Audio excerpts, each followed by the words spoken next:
A Rádio Vitoriosa está apresentando Manhã Vitoriosa.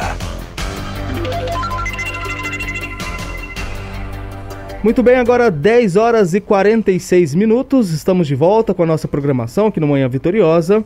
E como eu disse, né, para os produtores rurais da cidade de Uberlândia, tinha notícia boa, é que o Tiago Silveira, ele é empossado oficialmente como presidente do Sindicato Rural de Uberlândia. A cerimônia de posse, ela vai acontecer de forma virtual para as autoridades e convidados nessa próxima segunda-feira.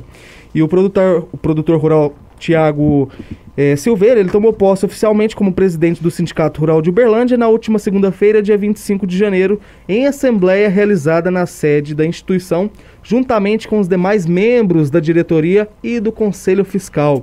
E claro que nós trouxemos ele aqui em primeira mão na Rádio Vitoriosa FM, antes dessa posse aí virtual, né, Tiago? Seja muito bem-vindo, bom dia. Bom dia, Everton. Prazer estar aqui com vocês na Rádio Vitoriosa. Quero agradecer o convite.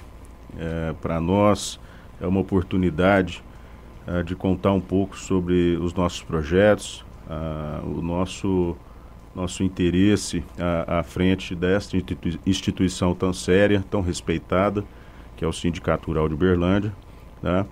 E graças a Deus nós tivemos a condição de reunir um grupo de produtores da mais alta qualidade, né? São produtores muito experientes, tradicionais da nossa região e que representam a pluralidade que Uberlândia e o nosso entorno tem em relação a todas as atividades do agronegócio que são desenvolvidas aqui. Tiago, e o que a gente observa aí, uma gestão boa também, né, do nosso Gustavo Galassi, também do Tiago, antecessor dele, e agora você, né, e o que a gente tem aí, vários produtores rurais, né, aqui na cidade de Uberlândia, você mesmo também é produtor rural. Nessa pandemia, como que está o cenário aqui na região de Uberlândia, no Triângulo Mineiro, com a questão da pandemia no agronegócio? Bom, Everton, primeiro é importante lembrar aqui e valorizar o trabalho que foi feito nessas gestões anteriores do amigo Tiago Fonseca, que ficou 6 anos na entidade. Agora o Gustavo Galassi, que ficou também um triênio. E eu preciso aqui de ressaltar a grande evolução que teve no sindicato nessas últimas 2 gestões, né? O sindicato hoje está fortalecido em vários aspectos e foi feito um trabalho de representação da classe muito importante pelo Gustavo Galassi. Então, pessoa a quem a gente tem gratidão e que respeita muito todo o trabalho que ele desempenhou com muita dedicação à frente da casa, né? Agora, em relação à pandemia, Everton, você sabe muito bem, e a população tem acompanhado aí, né, que o agro não para, né? E essa é uma verdade da natureza, né? A natureza é assim, a natureza não para. Então, a vaca não parou de ser ordenhada, as plantas não pararam de crescer, né, os frutos. Então, a pandemia para o agronegócio, ela dificultou, né, o dia a dia das pessoas, é óbvio que isso aconteceu, mas no dia a dia operacional, as coisas não tiveram como paralisar, né? A gente teve lá em março, no inicinho, quando de fato estourou a pandemia no Brasil, a gente teve uma mudança na forma de trabalho, né? E as pessoas se acostumaram já a isso, né? As empresas tiveram que investir um capital, principalmente aquelas que empregam muitas pessoas, né? No caso das agroindústrias, enfim, tiveram que investir bastante para poder se adequar às novas normas, né? de proteção, né? E isso trouxe um custo importante para a cadeia, claro que é importante lembrar isso, mas com a valorização das commodities, a valorização do câmbio também, o Brasil exportou muito, né? Nós chegamos a exportar no Brasil no ano passado mais de 100 bilhões de dólares, uma marca que só não supera a marca de 2018. Então, as exportações mais uma vez foram a mola propulsora desse país, né? E agora a gente até acende aqui uma luz amarela, para não dizer vermelha, em relação a isso, porque os estoques de passagem de soja, de milho eles diminuíram muito, né? De forma que até o Brasil agora está tendo que importar milho dos Estados Unidos. Então, nós precisamos ter uma atenção a isso. Até quero, nesse momento aqui, fazer um chamado aqui às autoridades do governo federal, né? Do pessoal do Ministério da Agricultura, para que a gente tenha uma atenção nesse sentido, né? E que algumas cadeias, principalmente cadeia do frango, que é muito sensível a essa questão dos concentrados, né? Se você pegar, por exemplo, um bovino que vai a pasto, ele sofre também, mas ele tem o pasto para poder comer. Agora, se você pegar um frango, suínos e gado de leite também, eles têm uma dependência de alimentos concentrados muito grandes, né? E essa exportação muito grande que teve devido à alta do câmbio, que também é efeito da pandemia, né? Isso tudo fez com que os alimentos encarecessem muito, né? O milho, por exemplo, dobrou de preço, o farelo de soja dobrou de preço. Então, é importante que se faça uma reflexão e ver como é que isso vai impactar, né, ainda mais as altas dos alimentos. A gente sabe que a inflação dos alimentos no Brasil chegou a praticamente 15%.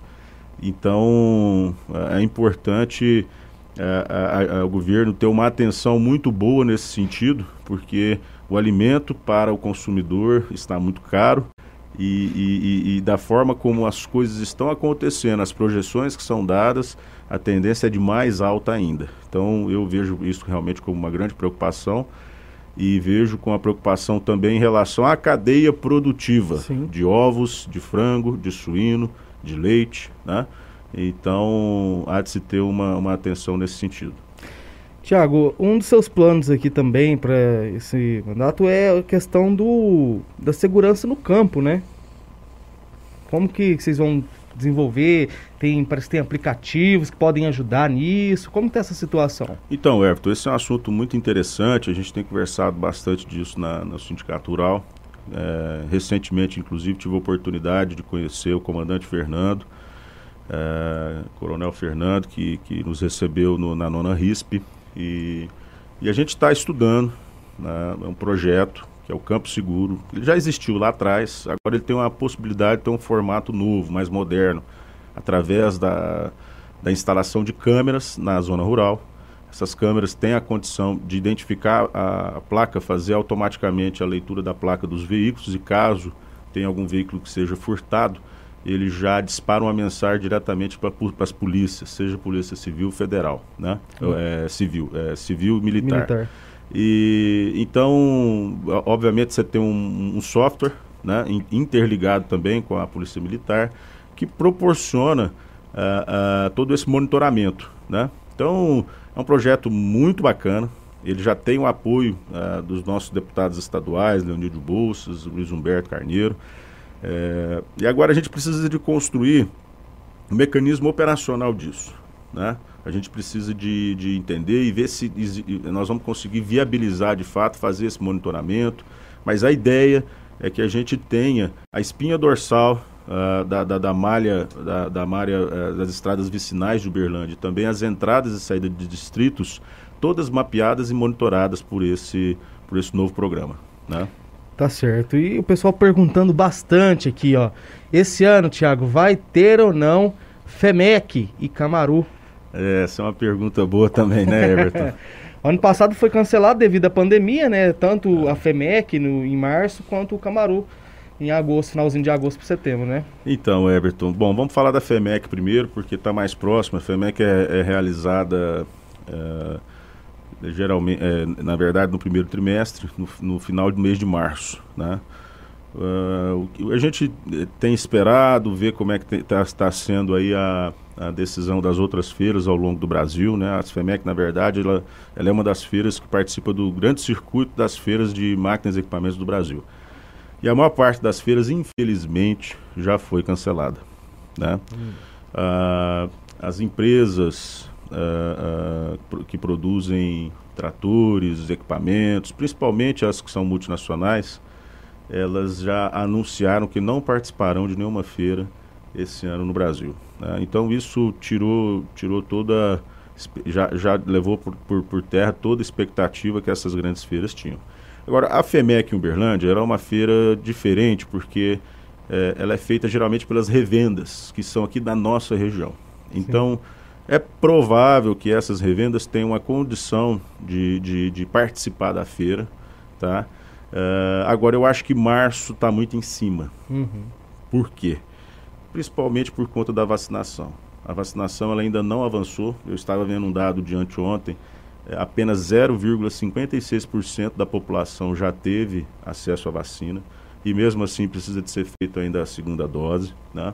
E a gente também precisa aguardar, Everton, a evolução do sucesso dessa vacina, porque a gente sabe, aí, pelo que dizem, que a efetividade dela é algo em torno de 50%. Então, a gente precisa esperar essas outras vacinas virem também e a gente vê a efetividade dela em relação à imunização da população, né? Exato. Então, eu penso que é o seguinte, se o primeiro semestre ele se mostrar positivo nesse sentido, é possível que a gente faça a FEMEC, sim, talvez no segundo semestre, ou mesmo no final do primeiro semestre desse ano, no primeiro semestre desse ano ou no início do próximo semestre.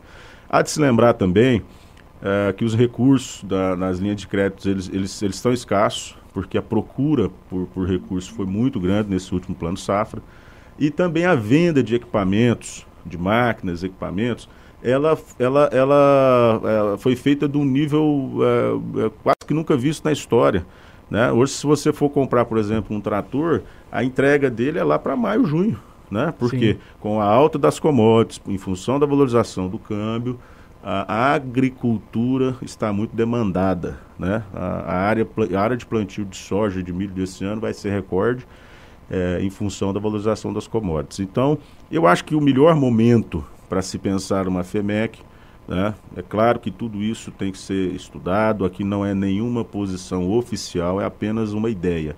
A gente pretende realizar a FEMEC ainda esse ano, eu só acho que março está muito em cima e que a gente deve ter melhores possibilidades de realização no segundo semestre.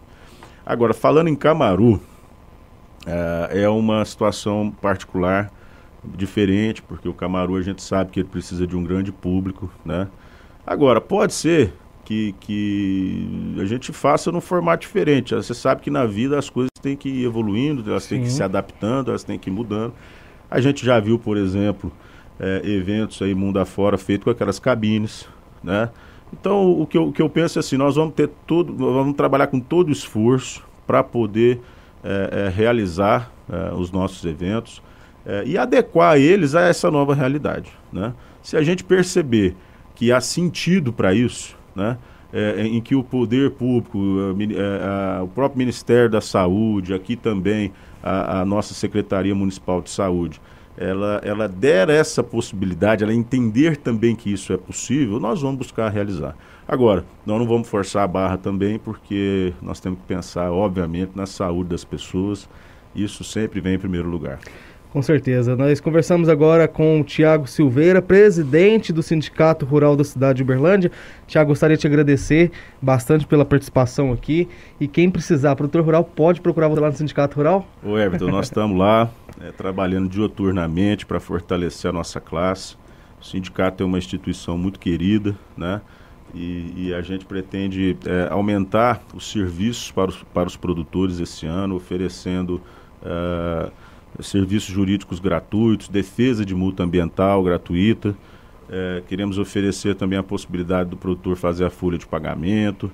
Nós estamos trabalhando para começar a emissão de certificado digital lá dentro também. Nós temos várias frentes de trabalho que em breve nós iremos estar divulgando isso para os nossos associados e também para os produtores da região. Então, só resumindo, Everton, eu me sinto muito honrado de estar à frente dessa instituição e tenho certeza que eu farei um trabalho imenso para poder deixar a instituição daqui a 3 anos mais fortalecida ainda.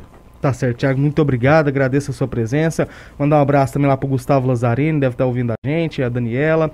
E dia 1º de fevereiro, às 19 horas, a transmissão pode ser acompanhada pelo canal oficial do Sindicato Rural no YouTube, que é o youtube.com/Sindicato Rural de Uberlândia, SRU. Então tá aí, o Sindicato Rural de Uberlândia, você pode acompanhar aí a transmissão dessa posse do Tiago Silveira, aqui na cidade de Uberlândia.